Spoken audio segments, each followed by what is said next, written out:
Mesdames, Messieurs, bonjour et merci de nous rester fidèles. Nous avons le plaisir de recevoir dans le jury du dimanche le ministre de la Santé et de l'Action sociale, Abdoulaye Diouf Sarr. Bonjour, monsieur le ministre. Bonjour, Mamoudou. Vous êtes aussi le président de la coordination des cadres républicains, maire de Yoff. 7 novembre 2018, 7 novembre 2019, voilà 12 mois et 10 jours qu'Abdoulaye Diouf Sarr est nommé à la tête de la coordination des cadres républicains de l'Alliance pour la République. Le ministre de la Santé et de l'Action sociale se présente comme étant le premier cadre à rallier le président Macky Sall, alors néo-opposant. Le parti au pouvoir semble être à la croisée des chemins, pour ne pas dire dans un virage délicat, au lendemain de la réélection de son leader pour un second mandat à la présidence de la République. De la conquête à la conservation du pouvoir, beaucoup d'eau a coulé sous les ponts.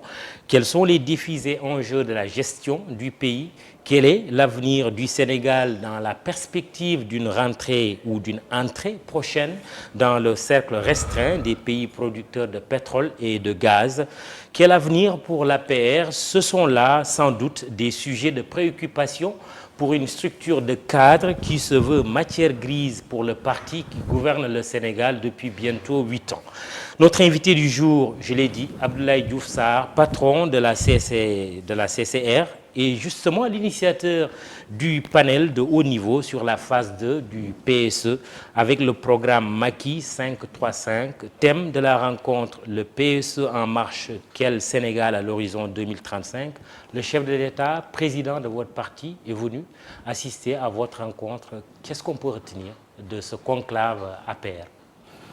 Oui, je vous remercie, Mamadou. Je voudrais d'abord saluer les Sénégalaises et les Sénégalais et vous remercier de cette invitation extrêmement importante parce que, coïncidant avec un événement extrêmement fort dans notre parti, vous avez dit tout à l'heure, en tant que cadre avec des amis, nous avons répondu dès 2008 à l'appel du président dans un contexte où il fallait effectivement opérer des ruptures.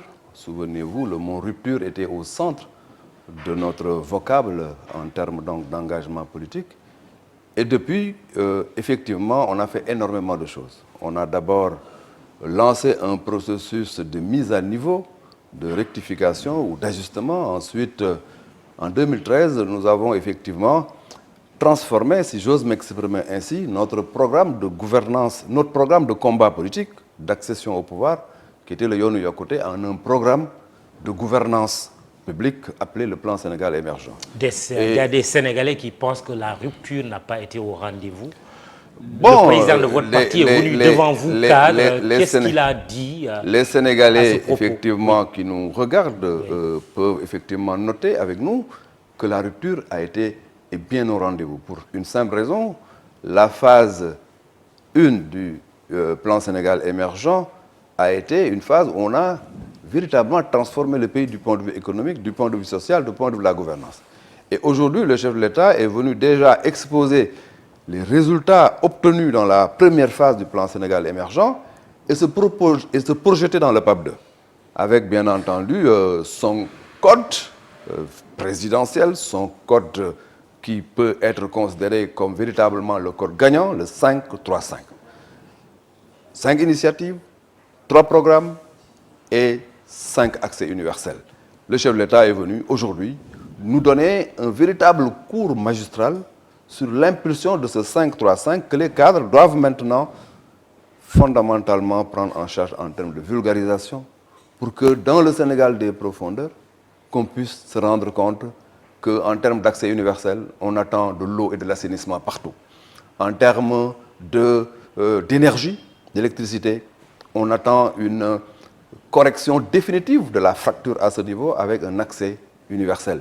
En termes de besoins, en termes d'accès aux services sociaux de base, idem. En termes d'économie solidaire par rapport aux initiatives, même chose. Mais le chef de l'État est revenu, et ça c'est remarquable, sur ces programmes. Le programme Zéro Déchet, aujourd'hui, qui nous est extrêmement cher. Faire en sorte que, du point de vue du cadre de vie, qu'on réussisse à ce que le Sénégal soit totalement débarrassé de tout ce qui est déchets. Autre élément important, c'est le Sénégal PSE vert. Aujourd'hui, il faut le reconnaître, il y a un travail important à faire en termes de reforestation du pays. ça a été fondamental. Et évidemment, le programme Ville créative. Faire en sorte que, dans notre pays, qu'on puisse fondamentalement travailler à réduire ou à faire disparaître les bidonvilles au Sénégal. Donc, notre séance d'aujourd'hui a été une séance formidable, suivie par plus de 1000 cadres, ce qui a été fondamental et extraordinaire. L'engouement des cadres de partout dans le pays, les 45 départements sont venus pour écouter le chef de l'État et recevoir le mot d'ordre. Le mot d'ordre est reçu. Maintenant, nous sommes effectivement prêts. C'est quoi le mot d'ordre ?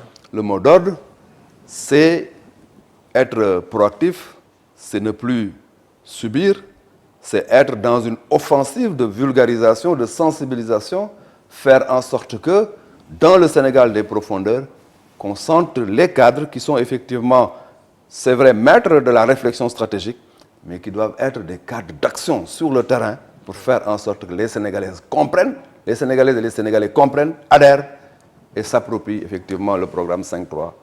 Justement, est-ce que ça fait quand même 8 ans que vous êtes au pouvoir? Est-ce que ce n'est pas quelque part un constat d'échec que vous n'avez pas réussi à avoir le zéro déchet au Sénégal, à avoir un Sénégal vert, à avoir zéro bidonville? Est-ce que ce n'est pas un constat d'échec? Non, ça fait mais 8 ans que vous êtes au pouvoir. Pas du tout, Mamoudou. Oui. Je crois que vous n'avez pas, de ce point de vue, compris la chronologie des choses. Le PSE, dans sa première phase, disait 3 choses fondamentalement. Transformation structurelle de l'économie. Deuxième pilier fondamental, c'est le capital humain.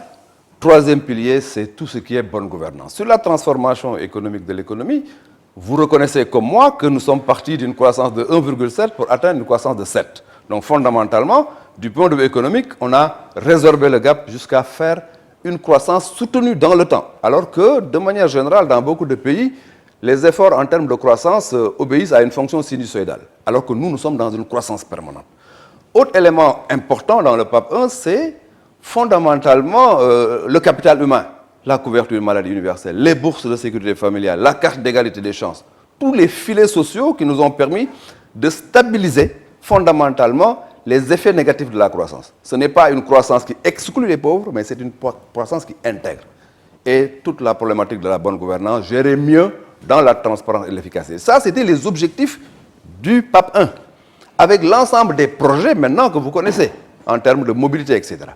Maintenant, dans la deuxième phase du plan Sénégal émergent, dans une perspective 2024, il s'agit, cette fois, d'engager un autre combat, qui est le combat des 5 initiatives, des 3 programmes et des 5 accès universels. Donc, nous sommes dans une suite tout à fait logique qui nous permet aujourd'hui de mettre un deuxième pilier. Après le PAP 1, on a le PAP 2 maintenant. Donc, ce n'est pas véritablement donc un échec, c'est une progression parce que nous avons déjà livré les attentes du PAP 1. Maintenant, nous sommes dans un deuxième niveau de production par rapport aux attentes des Sénégalais. Nous sommes tout à fait cohérents et efficaces. Vous dites gouvernance vertueuse, gouvernance sobre, c'est ce que le président de la Gouvernance sobre et vertueuse. Oui, avait promis. Est-ce que cela ne fait pas tâche qu'un cadre de votre parti, en l'occurrence le député Bougazali, soit cité dans une affaire de trafic de faux billets et de drogue? Le chef de l'État a dit 2 choses en 2012. Lors de son discours à la nation, le premier discours à la nation, il a sorti quelque chose d'extraordinaire. Il a dit « Je ne protégerai personne ». Deuxième élément important, et dans notre paradigme politique d'ailleurs, c'est inscrit en lettres d'or, il dit « La patrie avant le parti ». Troisième élément essentiel, il dit « Gouverner autrement, une gouvernance sobre et vertueuse ». Cela veut dire quoi? Cela veut dire qu'actuellement, sur cette affaire que vous citez, la justice est en branle. Il faut absolument, effectivement, respecter la procédure judiciaire. Mais nous, ce que nous disons, ce sont les 3 fondamentaux de ce que nous croyons en termes de conviction politique.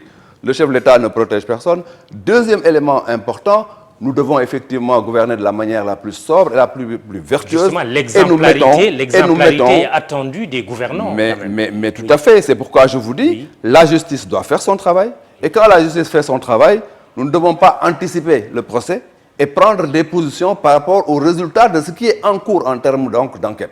C'est pourquoi je me dis, si véritablement il est avéré, nous notons effectivement les 3 éléments fondamentaux de notre approche politique que je viens de vous expliquer tout à l'heure. Mais encore une fois, quand une procédure judiciaire est en branle, je n'ai pas l'habitude de me prononcer de manière prématurée. Des sujets ont été abordés lors de votre face-à-face, vous, cadre de la paire, avec le chef de l'État, président de votre parti. Y avait-il un sujet tabou? Non, il n'y a pas de sujet tabou chez nous. Le troisième mandat dont il n'y a pas de sujet tabou chez nous. Ce n'est pas un sujet tabou. Il n'y a pas de sujet tabou chez nous. Je vais y revenir.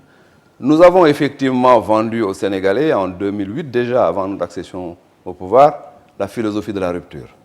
Nous leur avons dit gouverner autrement et de gouverner avec les Sénégalais. Nous leur avons dit que ce qui nous intéresse, c'est le Sénégal des profondeurs. Quand beaucoup étaient effectivement dans les places urbaines, nous étions effectivement à l'intérieur du pays pour vendre aux Sénégalais le Yoonu Yokkouté. Aujourd'hui, nous poursuivons ce travail dans le cadre du PAP 2 pour placer définitivement le Sénégal sur l'orbite de l'émergence. C'est pourquoi, Mamoudou, certains sujets ne nous concernent pas. Concernent ceux qui n'ont pas la gouvernance, ceux qui ne sont pas au pouvoir, ceux qui sont effectivement sur le jeu de la parole. Nous sommes sur le jeu de l'action. Sauf que c'est des gens du pouvoir qui parlent du troisième mandat. Non. Nous, en tout cas, qui avons effectivement... Nous qui sommes aux affaires, oui. Nous qui avons la responsabilité de nous concentrer sur les besoins réels des Sénégalais, nous qui sommes préoccupés de la mise en œuvre d'un mandat que le peuple nous a confié, nous ne sommes pas prêts à nous laisser distraire par un jeu de récréation. Nous ne sommes pas en récréation, nous sommes dans la classe en train de mener l'opération pour laquelle on a été élu. C'est pourquoi ce sujet-là, pour nous, n'est pas le nôtre. Oui. C'est le sujet de ceux qui sont effectivement dehors. Oui. Nous sommes à l'intérieur et notre préoccupation, c'est de nous battre pour livrer aux Sénégalais, à date échue, ce qu'ils attendent de nous. Retenons l'image de la classe, ça fait beaucoup de bruit dans une classe. Hein? Est-ce que le chef de l'État vous a dit silence? Personne ne parle du troisième mandat. La classe de la convergence des cadres, dans laquelle d'ailleurs nous avons invité toute la famille du Benno Bokk Yakaar et la grande majorité présidentielle, était une classe inclusive, une classe sans tabou, mais une classe interactive, une classe relaxe, où le chef de l'État, dans le style que vous lui connaissez, nous a parlé de la manière la plus directe, en partant de la réalité vécue par les Sénégalais. Donc non, on ne nous a pas dit silence, on nous a demandé effectivement d'interagir, et c'est dans l'interaction que naissent généralement les grandes idées, et à partir de ces idées-là, on réalise effectivement ce que les Sénégalais attendent de nous. De ne plus parler du troisième mandat. Je vous ai dit tout de suite, Mamoudou, j'ai l'impression que vous relancez pour nous, j'allais dire, sortir de notre trajectoire à nous. Celle qui fonde notre conviction, c'est qu'on ne tourne pas la tête et on ne regarde pas dans le rétroviseur quand on court. Et quand on court, on est là devant et on a les yeux drivés devant effectivement donc notre objectif. Non, ce débat-là n'est pas le nôtre, cela ne nous concerne pas, c'est le débat de ceux qui ont le temps, le débat de ceux qui sont dehors, le débat de ceux qui ne sont pas aux affaires. Nous, on nous attend sur les rivelables et à terme, nous allons livrer ce pourquoi nous avons été élus. Le jury du dimanche reçoit le ministre de la Santé, Abdoulaye Diouf Sarr. Il est le patron des cadres républicains. L'Alliance de la République, parti au pouvoir. Justement, vous m'avez appris juste avant de commencer cette émission, le lancement de ce journal, magazine, idées, perspectives républicaines. Si j'en parle, c'est d'abord, je suis frappé par deux choses. La première, c'est que cela coûte 5 000 francs, là où la presse locale est vendue entre 100 francs et 200 francs. Mais ma question, c'est que je croyais que l'époque des journaux de parti était révolue. Qu'est-ce qui justifie ça? Non, moi je crois qu'on ne peut pas dire que l'époque des journaux de parti soit révolue. Nous avons effectivement la conviction que les journaux, ou le journal, ou l'expression intellectuelle n'a pas de camp, n'a pas de frontières. Partout où on est, on doit pouvoir trouver des places de réflexion, d'expression de ses idées et de ses convictions. C'est pourquoi dans les frontières de l'Alliance pour la République, nous avons effectivement voulu combler un gap, faire en sorte que le bouillonnement intellectuel au niveau des jeunes, au niveau des femmes, au niveau des étudiants républicains, au niveau des universitaires, au niveau des cadres, puisse trouver véritablement un terrain d'expression. C'est pourquoi nous avons lancé Idées, Perspectives républicaines. Idées parce que nous sommes des cadres et nous devons apporter une contribution importante, mais par rapport à une perspective intéressante, une perspective républicaine. Et aujourd'hui, ce premier numéro a été lancé par le chef de l'État lui-même, qu'il a acheté. Qu'il a acheté à 5 000 francs. Quand même. Il a acheté à 5 000 francs. Et c'est extrêmement fort de le voir donner ces 5 000 à acheter ce journal. Et c'est fort pour nous. 5 000 francs, pour nous, en tant que cadre, en tant que militants, c'est une façon aussi de contribuer au fonctionnement de la convergence des cadres républicains. Là où la presse locale vivote avec 100 francs, 200 francs. Nous ne sommes pas sur les mêmes, j'allais dire, marchés. Ici, il s'agit d'un journal, d'une structure de cadre qui est vendue, c'est vrai, dans les frontières du parti, mais au-delà, mais la cible n'est pas la même. Nous ne sommes pas dans des logiques concurrentielles avec vous. Nous sommes véritablement dans un schéma de combler un gap à l'intérieur de notre parti pour que nos idées puissent véritablement prospérer et faire en sorte que le programme du président et ses réalisations soient vendus dans les frontières de notre parti, dans les frontières de Benno Bokk Yakaar, de la grande majorité présidentielle et au-delà. Rassurez-vous, nous ne serons pas vos concurrents. Puisque nous sommes dans le domaine des médias, des cadres, surtout d'un parti au pouvoir, réfléchissent aussi stratégie. Il se trouve que les médias locaux, les médias sénégalais, manifestent quelques inquiétudes avec l'arrivée massive de médias étrangers qui sont d'une certaine puissance. Est-ce que vous avez réfléchi à une politique, quelque part, de protection des médias locaux pour en faire des champions, pour qu'ils ne souffrent pas d'une concurrence qui pourrait être inégale?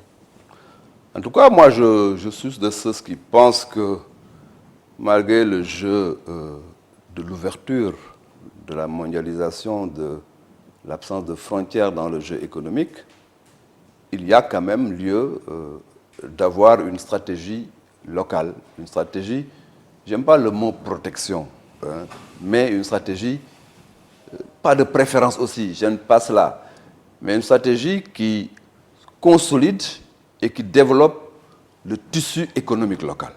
Et dans ce tissu économique local, l'entreprise de la presse est une entreprise comme toute autre, doit effectivement donc renforcer, on doit lui donner toutes les opportunités de se battre avec la concurrence internationale. En tout cas, je suis persuadé que mon collègue en charge de ces questions, le ministre Abdoulaye Diop, et le ministre de l'économie et des finances, de manière globale, parce qu'il s'agit d'une question éminemment économique, doivent effectivement intégrer cela, et je suis sûr que c'est intégré.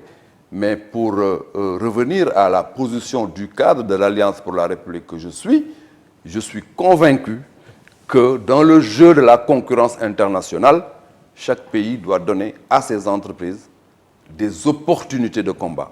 Et parmi ces opportunités de combat, il doit y avoir effectivement toutes les facilitations nécessaires pour que face aux mastodontes étrangers, qu'on puisse véritablement donc avoir les garanties de la prospérité pour nos entreprises locales.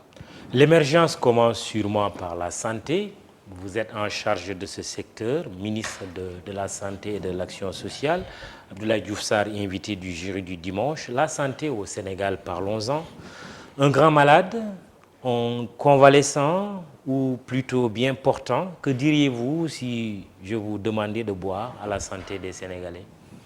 Oui, je dirais que la santé des Sénégalais en 2012 avait effectivement des opportunités de financement en termes de budget de l'État de 120 milliards de francs CFA. Depuis 2012, en 7 ans, nous avons augmenté ce budget pour atteindre 200 milliards. Fondamental. Je vous dirais que la santé au Sénégal avait un taux de couverture maladie de 25%. Il n'y avait que les fonctionnaires et les agents du privé qui avaient la possibilité de se prendre en charge financièrement. Depuis l'installation de la couverture maladie universelle, 50% des Sénégalais ont une couverture maladie, ce qui est important. Notre perspective est d'atteindre effectivement donc 75%. Je vous dirais aussi que nous avons depuis lors stabilisé le taux de prévalence du VIH, ce qui est une formidable chose. Je vous dirais que nous sommes en préélimination du paludisme au Sénégal. Je vous dirais que la mortalité maternelle et néonatale a baissé et je vous dirais aussi qu'on avait 169 ambulances dans le pays en 2012. Nous en avons acheté depuis 2012 plus de 500. Cependant, je vous dirais quand même que le chemin est encore devant nous et il faut absolument, avec courage, combler le gap, faire en sorte que la mise en niveau soit rapide, notamment au niveau des urgences, notamment au niveau effectivement des maladies non transmissibles et autres. Je vous dirais donc qu'il y a effectivement beaucoup de boulot, même si on a fait énormément de choses depuis 2012. Sur les urgences, il me semble qu'à un moment, l'idée a été évoquée de faire un audit de cette problématique. Qu'est-ce que vous pouvez dire aux Sénégalais à propos des urgences? Ce que je peux dire aux Sénégalais à propos des urgences, que nous avons reçu la commande du chef de l'État, qui nous a dit en Conseil des ministres, retrouvez-vous rapidement avec l'ensemble des acteurs et organisez une concertation nationale sur les urgences. Nous avons effectivement donc réalisé cette commande. Et il y a quelques mois, tous les acteurs du système de santé se sont retrouvés autour de la problématique des urgences pour dire les urgences, il faut absolument qu'on s'en occupe, il y a une solution. La feuille de route est élaborée le 1er janvier 2020. La feuille de route des urgences, à la suite de cette concertation nationale, sera mise en œuvre. Cependant, un travail important a été fait parallèlement. Aujourd'hui, le Sénégal est l'un des rares pays de la sous-région à avoir installé son SAMU national. Aujourd'hui, vous appelez le 15-15, tout de suite, si vous avez un problème, c'est le SAMU qui vient chez vous s'occuper de vous. La régulation est assurée à ce niveau et le SAMU est en train d'être décentralisé un peu dans le nord et dans le sud. Et notre objectif, c'est de faire en sorte que partout, il y a des SAMU nationaux. Là où le bas blesse, c'est dans la gestion des urgences au niveau des établissements publics de santé, au niveau des hôpitaux. Avec des cas dramatiques, des morts dans les salles d'attente de nos structures sanitaires? Non, je ne crois pas. Je ne crois pas qu'il puisse y avoir comme ça des morts dans les salles d'attente. En tout cas, si c'est le cas, ce n'est pas pendant mon magistère. Depuis que je suis là, on ne m'a pas signalé un mort dans une salle d'attente. Mais il y a un travail important à faire dans la bonne prise en charge des Sénégalaises et des Sénégalais au niveau des urgences, en termes d'accueil, en termes d'efficacité, de rapidité de l'intervention, sans demander au préalable règlement de la facture, mais aussi en termes de plateau médical qu'il faut absolument améliorer. Je suis surpris que vous le disiez, Monsieur le ministre, il y a quelques 2-3 ans, l'opinion a été émue par le décès d'une certaine Aïcha Diallo. C'est pourquoi je vous dis que depuis moi que je suis là, je n'ai pas eu connaissance d'un décès dans une salle d'attente. Mais je suis conscient que le travail doit être amélioré au niveau des urgences pour que le Sénégalais qui arrive dans un service d'urgence se sente bien pris en charge, bien sécurisé, bien accueilli et véritablement qu'il puisse y avoir derrière le contrat qui envoie à la satisfaction, je n'aime pas parler du nom client, mais de la satisfaction du patient. Donc les urgences nous posent problème et la feuille de route de la concertation nationale sur les urgences sera appliquée dès le 1er. Autre élément important aussi, dès le 1er janvier, dans quelques jours. Ouais. Ce que je voulais aussi noter, j'ai parlé du SAMU national, il y a une autre réalité au Sénégal que l'on ne présente pas souvent. C'est la capacité du Sénégal, dans le cadre du COUS, du Centre des opérations d'urgence sanitaire, à intervenir dans tout ce qui est surveillance et riposte au niveau du territoire national. C'est d'ailleurs ce centre, ce grand centre, qui a géré en main de maître la maladie Ebola quand effectivement elle a attaqué notre pays. Le Sénégal est tout à fait le premier pays de la sous-région à pouvoir effectivement donc aborder certaines problématiques épidémiologiques et les régler sans difficulté. Autre élément important pour véritablement vous dire que nous sommes en train de faire des choses essentielles, c'est notre combat contre les maladies non transmissibles, notamment le cancer. Récemment, le chef de l'État, d'ailleurs, nous a demandé de rendre gratuite la chimiothérapie chez la femme qui est atteinte d'un cancer du col de l'utérus ou du cancer du sein. Ce qui est essentiel. Autre aspect... Cette mesure, elle est effective. Elle est effective. Elle est effective. Je crois qu'aujourd'hui, toutes les femmes qui ont le cancer du sein et le cancer du col de l'utérus font la chimiothérapie gratuitement. Et c'est une mesure extrêmement puissante, extrêmement forte. À côté maintenant des 3 accélérateurs de particules que nous avons aujourd'hui à Diamniadio, à Dalal Jamm et à Dantec, qui remplacent la l'ancienne machine technologique Cobalt, qui était véritablement de l'âge de la pierre taille, si j'ose m'exprimer. Aujourd'hui, le Sénégal est très moderne de ce point de vue-là. Donc, on a fait énormément de choses, Mamoudou, mais il reste encore des choses à faire. Justement. Nous en sommes très conscients et le combat qui est devant nous, c'est le combat de l'amélioration permanente de notre système de santé. Et je crois que nous allons y arriver. Justement, énormément de choses à faire. Moi, je donne l'exemple du plateau technique, même si vous avez parlé de l'exemple de l'Odantec et de Dalal Diam. Vous vous êtes rendu à Tivaouane il n'y a pas longtemps. Le khalife général des Tijanes vous a interpellé à l'occasion de la remise de matériel d'une ambulance. Et il dit, Serigne Babacar Sy Mansour, le matériel ne sert à rien s'il n'y a pas de médecin, s'il n'y a pas de spécialiste. Concrètement, quelle est la réponse que vous pouvez donner aujourd'hui? La réponse que je donne, c'est que l'hôpital de Tivaouane mérite d'être positionné en hôpital de niveau 2 et plus tard de niveau 3. Ça, c'est important. Quand on positionne un hôpital, quand on fait passer un hôpital de niveau 1 à un niveau 2, il y a bien sûr des mesures qui l'accompagnent, notamment le renforcement de certaines spécialisations. Le positionnement en termes donc d'infrastructures et de matériel nécessaire, notamment tout ce qui est laboratoire, tout ce qui est imagerie médicale, tout ce qui est spécialisation, etc. Cela se fera dans l'immédiat. Je crois que le dossier d'ailleurs est en cours. Il s'agit bien entendu de trouver très rapidement l'ensemble des opérations de mise à niveau et d'aller tout de suite à un hôpital de niveau 2. Et dès que l'hôpital de niveau 2 est installé, toutes les spécialisations viennent avec. Mais aussi, le budget sera renforcé en conséquence. Au moment où je vous parle, le scanner de l'hôpital de Tivaouane est en train d'être installé. Ça entre dans ce processus-là de mise en place d'un hôpital de niveau 2.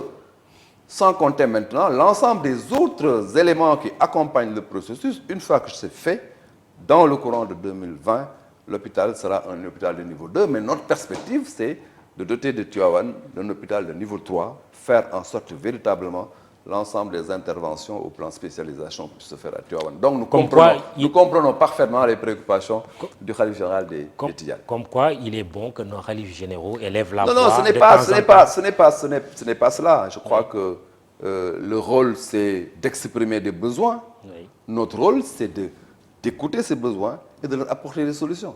Je crois que ça, c'est extrêmement important. Un autre hôpital vous interpelle cette fois-ci du côté du Baol. Nous écoutons. Bonjour, monsieur le ministre. Moi, je suis un personnel de santé, je suis médecin et j'officie au niveau de l'hôpital de Diourbel au service des urgences. Ma question est la suivante. Nous sommes confrontés tous les jours à un problème de rupture de médicaments d'urgence. Les médicaments d'urgence sont en rupture presque tous les jours, tels que le diazépam, tels que le sérum antitétanique, tel que l'hydrocortisone et parmi tant d'autres. Donc souvent c'est ces genres de médicaments qui sont en rupture presque tous les jours. Alors nous voudrions une réponse venant du ministre de tutelle, donc pour nous éclaircir pour nous éclaircir sur la situation qui prévaut au niveau de presque tous les hôpitaux du Sénégal. Merci. Exemple de Diourbel, mais il pense que la situation est valable pour tous les hôpitaux. Rupture régulière de médicaments. Comment vous pouvez l'expliquer? Ce que je peux noter déjà, c'est de magnifier le travail remarquable qui est fait par notre système de gestion du médicament, par la direction de la pharmacie du médicament, par la pharmacie nationale d'approvisionnement, la PNA, mais aussi par les officines privées. Cela veut dire quoi? Cela veut dire que le Sénégal a l'un des taux de rupture les plus faibles d'Afrique. Ça, il faut le noter. Ce n'est pas tous les jours qu'on vous dit qu'il n'y a pas de médicaments au Sénégal. Le pourcentage, quand vous dites... Le taux de rupture au Sénégal est extrêmement faible. Je ne retiens pas exactement, bien sûr, le taux, mais nous sommes dans le quintet gagnant en Afrique.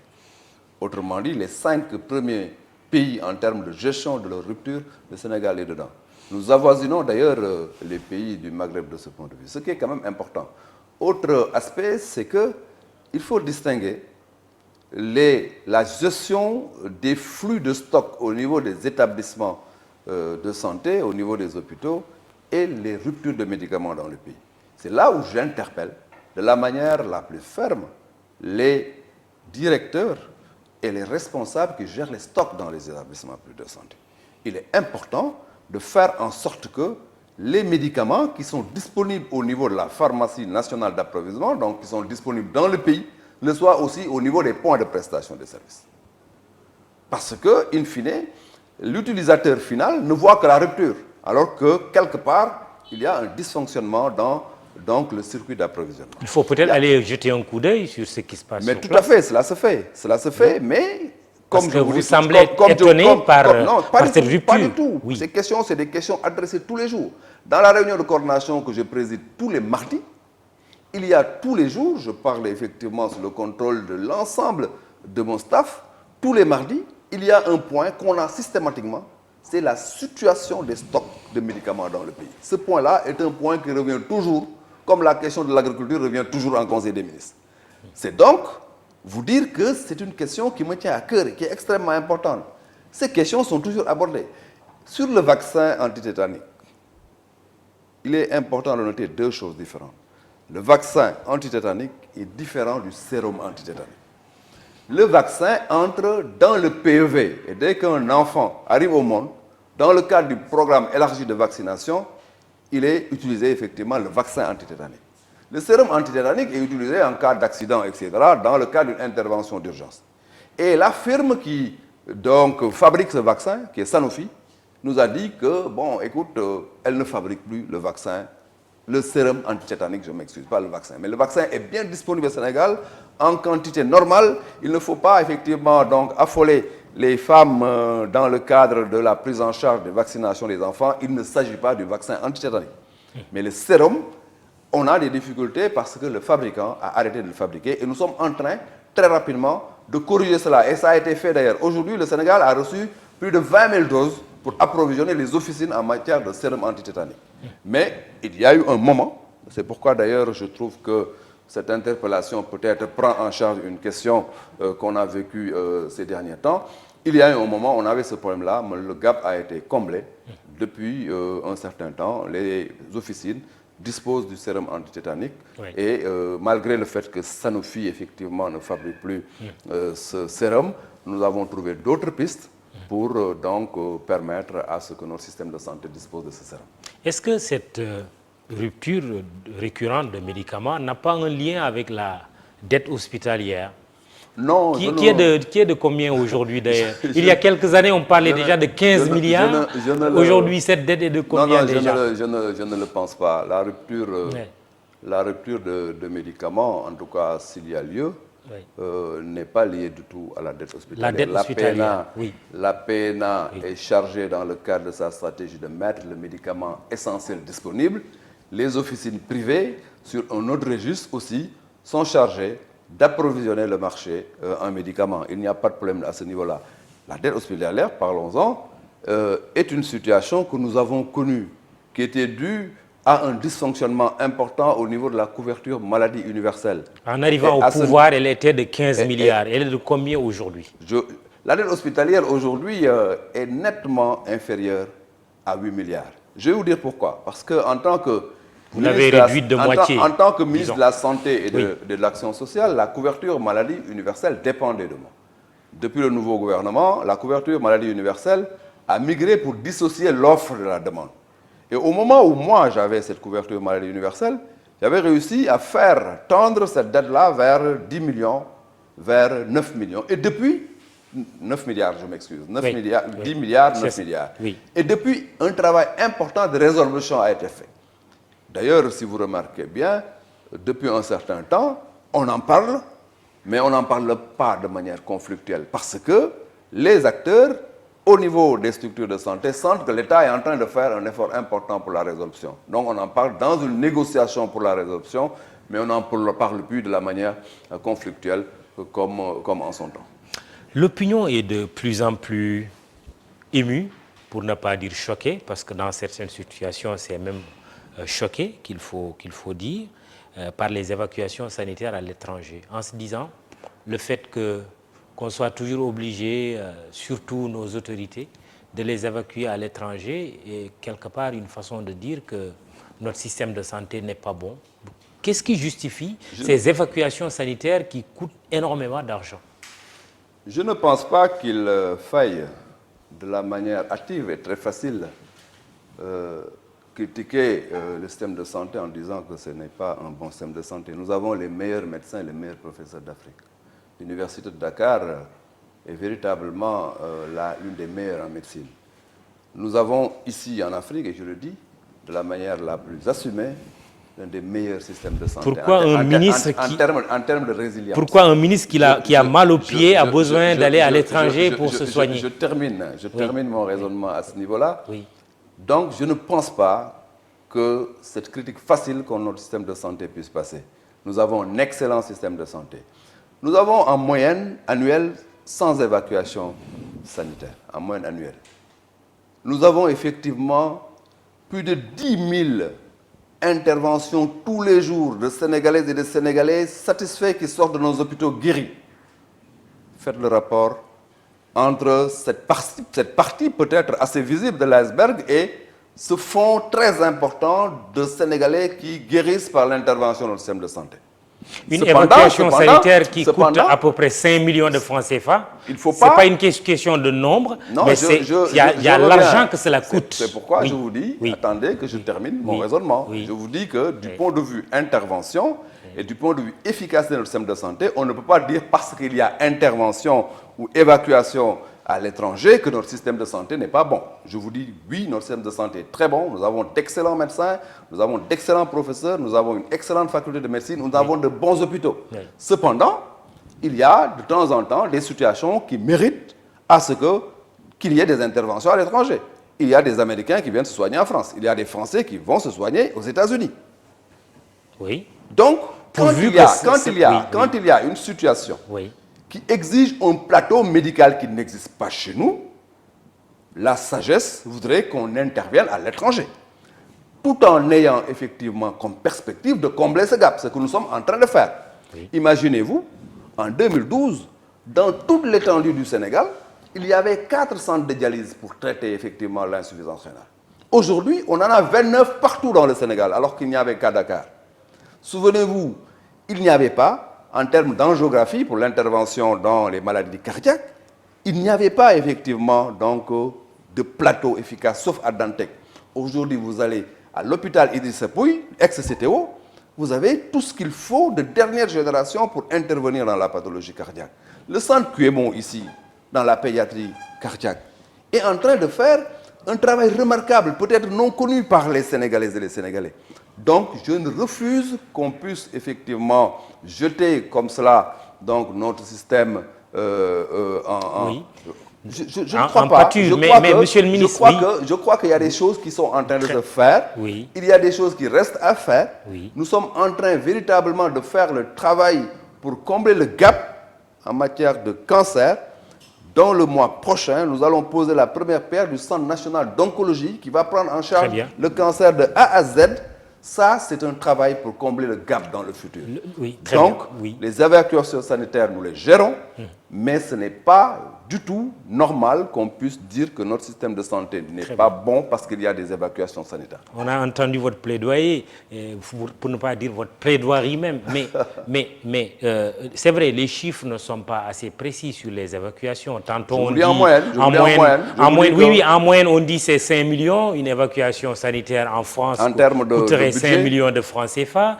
Parfois, on dit que sur une année, c'est autour de 2 milliards, sauf si vous avez un chiffre précis. Non, moi, je vous dis qu'en moyenne, annuellement, les évacuations tournent à peu près autour de 100 cas. Oui, 100. Maintenant, en termes de budget, mais moi, je vous dis que, bon, je n'ai pas aujourd'hui les chiffres, mais je vous dis aujourd'hui que ce que nous sommes en train de faire au Sénégal pour satisfaire les Sénégalais, mais est sans commune mesure avec les quelques cas qui sont évacués à l'étranger et qui sont extrêmement visibles, certes, mais qui ne peuvent pas se traduire en une situation où l'arbre cacherait la forêt. Nous sommes en train de faire un travail remarquable dans le système de santé et nous continuerons à nous battre pour faire tendre vers zéro les évacuations sanitaires, tout en sachant que il y en aura toujours. Il faut être réaliste. Il y a aussi une dimension confiance dans le système. Je disais tout à l'heure, mais un ministre n'a pas besoin d'aller se soigner à l'étranger juste pour un petit bobo au pied. Moi, je n'ai pas vu de ministre qui soit parti à l'étranger pour un bobo au pied. Bon, si vous en avez vu, vous pouvez, me le citer. Mais je vous dis quelque chose d'extrêmement important. Il y a lieu de travailler à ce que, dans le temps, notre système puisse prendre en charge l'ensemble des interventions. Mais de toute façon, on aura toujours besoin de ce rendez-vous du donner et du recevoir. Le Sénégal ira toujours rechercher ailleurs, mais aussi le Sénégal recevra toujours. Je vous dis que le Sénégal reçoit chaque semestre un nombre important de patients qui nous viennent de l'étranger. Notre radiothérapie, aujourd'hui, à Dalal Jamm et à Dantec, est très utilisée par la sous-région. Et je crois que c'est cela aussi la philosophie de l'échange en matière de santé. Mais notre objectif, c'est de faire en sorte que, in fine, qu'on ait le moins possible recours aux évacuations sanitaires. Abdoulaye Diouf Sarr, ministre de la Santé et de l'Action sociale, est l'invité du jury du dimanche d'e-radio, d'e-TV. Question de notre monsieur TIC, Ousmane Gueye. À quand la mise en œuvre de la stratégie santé digitale du Sénégal et quels sont les axes majeurs de cette stratégie, si elle existe? Oui, je crois qu'aujourd'hui, si je suis le ministre de la Santé qui réalise la dématérialisation et la digitalisation du système de santé, je serai le ministre le plus heureux. C'est mon grand chantier. Mon rêve, c'est de faire en sorte que le dossier médical soit dématérialisé. D'un médecin à l'autre, qu'on ne soit pas obligé de transporter physiquement son dossier médical. Et cela est en train d'être fait? C'est en train d'être fait. Donc aujourd'hui, la cellule de santé digitale a élaboré donc sa stratégie nationale de digitalisation et nous sommes optimistes. Nous croyons que très bientôt, nous engageons un processus pour arriver non seulement au dossier médical partagé qui intègre toute la télémédecine et faire en sorte que le numérique soit au cœur de l'intervention médicale et cela nous paraît être extrêmement important. En tout cas, je vous le réitère, si je suis le ministre qui met en place cette dématérialisation et la digitalisation, la numérisation dans le système, je serai extrêmement heureux et fier du travail que j'ai effectué dans ce pays. Le Sénégal numérique, l'horizon n'est pas très loin, c'est en 2025. Oui, nous avons effectivement, notre place dans ce Sénégal numérique. Nous sommes d'ailleurs bien inscrits dans cette stratégie du Sénégal numérique et dans notre processus avec le ministère de l'Enseignement supérieur, les espaces numériques ouverts portent d'ailleurs des salles de télémédecine qui sont gérées avec le ministère de l'Enseignement supérieur qui permettent véritablement des interventions. Quand le président est allé à Kolda, je crois, non, à Sédhiou, je m'excuse, l'intervention qui s'est faite à Pikine a été suivie depuis l'espace numérique ouvert pour permettre véritablement l'échange entre praticiens par rapport à un diagnostic qu'ils étaient en train de faire. Donc le travail est en cours et j'espère que notre place dans ce grand Sénégal numérique sera une place qui fera avancer la santé, qui fera avancer la médecine et qui va moderniser aussi notre système. On va y aller très rapidement sur la santé. On en termine pour revenir sur une ou deux questions politiques.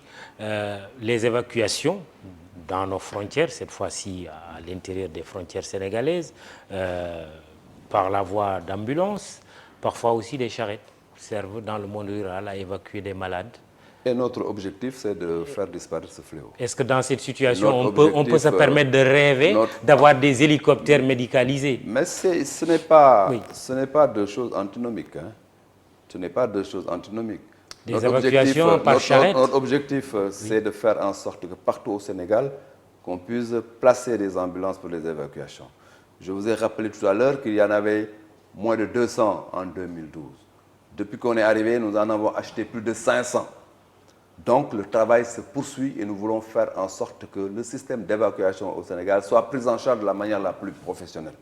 Cependant, dans le cadre du SAMU national, il est tout à fait possible qu'on envisage de mettre en place un dispositif d'hélico pour pouvoir intervenir le plus rapidement quand il y a une situation d'urgence. Sauf que vous ne parlez pas de présent, vous avez Ah tendance non, non, à parler non, de non, futur. non, Mamoudou, non, Mamoudou, le Oui, présent, je oui. vous ai parlé, les 500 ambulances que nous avons Oui. achetées Oui. depuis 2012, c'est le présent. Oui.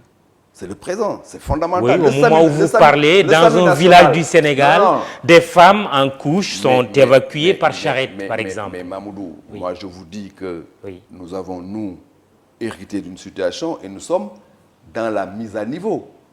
169 ambulances en 2012, ça veut dire tout le Sénégal qui n'avait pas d'ambulance était dans la situation que vous décrivez.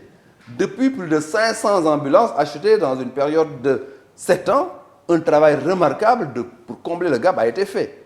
Cependant, nous continuons effectivement à travailler pour que partout dans le Sénégal, puisqu'il y avoir un maillage en termes d'évacuation au niveau des ambulances. Cependant, nous sommes conscients aussi que du point de vue de la gestion des urgences en termes d'intervention rapide, il n'est pas superflu d'avoir, par exemple, un jour une intervention par ambulance ou même par avion. Parce que d'un coin du pays à un autre, on peut avoir besoin d'une intervention d'urgence qui utilise l'avion. Je me souviens, il y a 2 ans, au niveau de Sédhiou, on a été obligé d'utiliser un avion militaire pour faire venir très rapidement un patient à Dakar pour une intervention rapide. Donc, ce n'est pas deux choses antinomiques. Nous travaillons sur l'ensemble des registres. Notre génie, c'est notre capacité à intervenir sur plusieurs registres en même temps. En gestion, on n'est pas séquentiel. On travaille pas de manière séquentielle, on règle un problème, on va sur un autre, ce n'est pas ça le management. On met un tableau et on essaie d'intervenir sur l'ensemble des éléments du tableau pour leur apporter une solution dans une cohérence nationale. Dernière chose, l'élimination du paludisme, qui est une maladie préoccupante au Sénégal, est prévue pour quand? Nous sommes là-dessus et au niveau du Nord, nous sommes très très avancés dans la région de Saint-Louis et nous on est en phase de préélimination. Il y a des zones où c'est un peu difficile, notamment dans le sud, mais la difficulté la plus notable se trouve dans les zones frontalières. C'est pourquoi d'ailleurs avec la Gambie, très récemment, on a été obligé de travailler à la mutualisation et d'avoir des politiques concertées de gestion de la bande frontalière. La préélimination est pour bientôt. Le Sénégal, en tout cas, est inscrit parmi les pays qui sont susceptibles d'y arriver, alors qu'énormément de pays sont très très loin derrière. Mais puisque déjà nous sommes inscrits dans la phase préélimination et nous sommes en train de déployer tous les moyens pour y arriver, l'optimisme, en tout cas l'espoir est permis. Moi, je suis conscient que fondamentalement le Sénégal est dans une bonne trajectoire pour éliminer le paludisme définitivement. Nous revenons aux questions politiques très rapidement pour terminer. On va prendre 3 minutes peut-être pour cela. Les élections locales devraient se tenir le 1er décembre prochain. Elles sont reportées?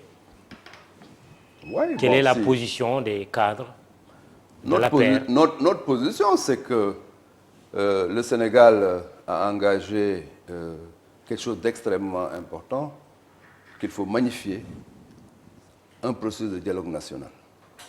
Se retrouver autour des préoccupations démocratiques, des préoccupations électorales, des préoccupations globales du pays, en discuter et avoir une position concertée. Si dans ce processus de dialogue, la perspective est de stabiliser, de faire en sorte que l'on reporte pour être plus à l'aise en termes donc de concertation, pour retenir un système démocratique consolidé et de commun accord, je crois qu'à ce niveau-là, la perspective qu'on s'est donnée est une bonne perspective. Je souhaite simplement que dans cette période-là, que le dialogue se tienne dans les meilleures conditions. Justement. Pour que, in fine, qu'on dise, voilà ce qui a été retenu du point de vue politique, voilà ce qui a été retenu du point de vue du calendrier électoral, voilà ce qui a été retenu du point de vue du processus électoral et des moyens, et qu'on le stabilise définitivement. Le président Famara Ibrahima Sagna n'est toujours pas installé. Ah si, le président est installé. Je crois que le président Famara Ibrahima Sagna, il est installé parce que tout le monde sait que c'est lui le président. Maintenant, du point de vue du processus de mise en œuvre du dialogue, il y a des étapes et nous, en tant qu'acteurs politiques, nous croyons qu'il faut absolument faire en sorte que tout soit mis en place de la manière la plus rapide possible pour que il ne peut pas travailler. Le constat, c'est qu'il ne peut pas travailler depuis qu'il a été nommé. Pourquoi il ne peut pas travailler? Ben, je vous renvoie à la question. Vous êtes forcément mieux informé que moi. C'est pourquoi je vous dis que ce n'est pas le cas. Ce n'est pas parce qu'il ne peut pas travailler. Quand on installe des équipes, quand on installe des commissions, il y a effectivement un processus, il y a des méthodologies, il y a effectivement un schéma certainement appliqué à l'intérieur de cette grande concertation. Mais nous, en tant qu'acteurs politiques, nous souhaitons que les choses aille vite pour qu'on inscrive de manière définitive un certain nombre de méthodes, de principes comme étant des avancées qui sont véritablement issues du dialogue national. Il n'y a pas de cérémonie d'installation qui est prévue pour le président Famara Ibrahima Sagna? À ma connaissance, je ne suis pas informé de cette cérémonie. Ce que je sais, c'est qu'un processus est en cours. Les acteurs du dialogue sont en train de le mener. Et jusqu'à présent, on n'a pas information d'une rupture dans ce processus de mise en œuvre du dialogue. Donc pour nous, les choses se passent bien. Nous souhaitons que ça aille vite pour que, in fine, le Sénégal puisse disposer d'un schéma concerté dans le cadre, bien entendu, de ce dialogue national pour avoir véritablement un système démocratique qui, à la face du monde, sera tout à l'honneur de notre pays. Dakar, la ville de Dakar, vous laisse-t-elle indifférent, Abdoulaye Diouf Sarr? Allions-nous assister à une candidature de Diouf Sarr à la mairie de Dakar, par exemple? J'ai envie de paraphraser le grand homme d'État Lamine Gueye pour dire que j'aime Dakar d'un amour qui m'arrache les larmes. Vous y pensez en vous rasant, comme disait l'autre? Je vous dis que j'aime Dakar d'un amour qui m'arrache les larmes. Vous êtes candidat? J'aime Dakar pour la ville de Dakar. Amour qui m'arrache les larmes. Le maire de Dakar devrait-il être élu ou nommé? Très bonne question. Moi, je crois que Dakar est une très grande ville. Mais le Sénégal aussi a toujours démontré à la face du monde un processus démocratique qui ne date pas de maintenant, surtout en matière de décentralisation. On parle maintenant de l'acte 3 de la décentralisation.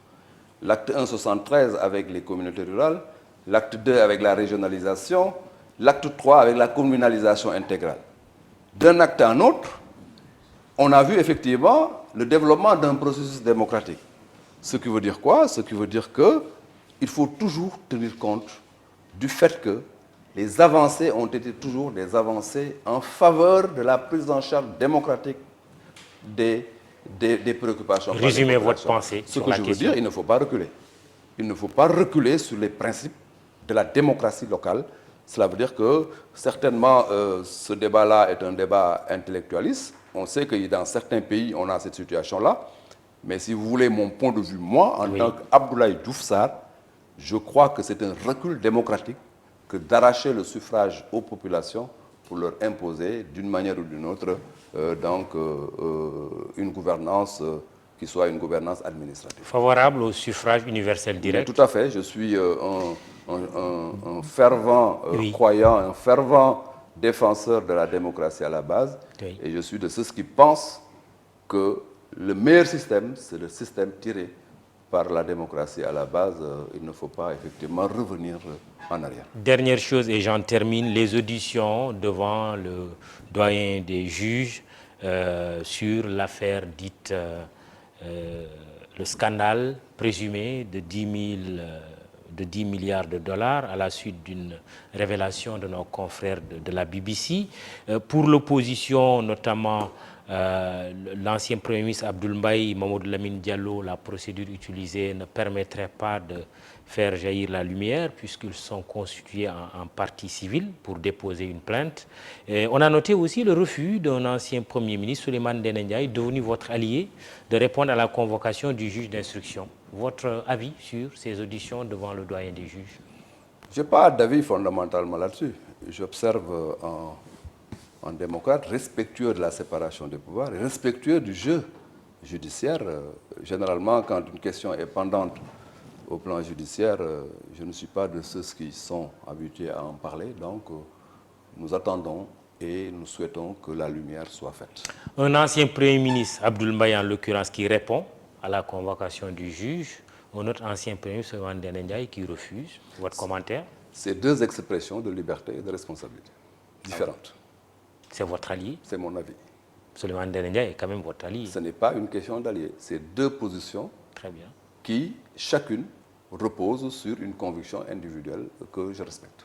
Vous auriez déféré, vous, à la convocation du juge d'instruction? Tout à fait. Très bien. Merci. Je vous remercie. Je rappelle que vous êtes le patron des cadres de l'APR, vous êtes ministre de la Santé et de l'Action sociale. Émission Le Jury du dimanche présentée par Mahmoud Ibra Kane, ITV, iRadio, MAS et toute l'équipe technique immédiat pour vous faire le compte rendu avec Aliou Diouf pour cette semaine. Sandra Ndiaye et Biram Pouy pour les réseaux sociaux. Nous émettons depuis l'immeuble Belli Bousso au Point E, en face de l'IPRES. Merci, bon dimanche, rendez-vous dimanche prochain.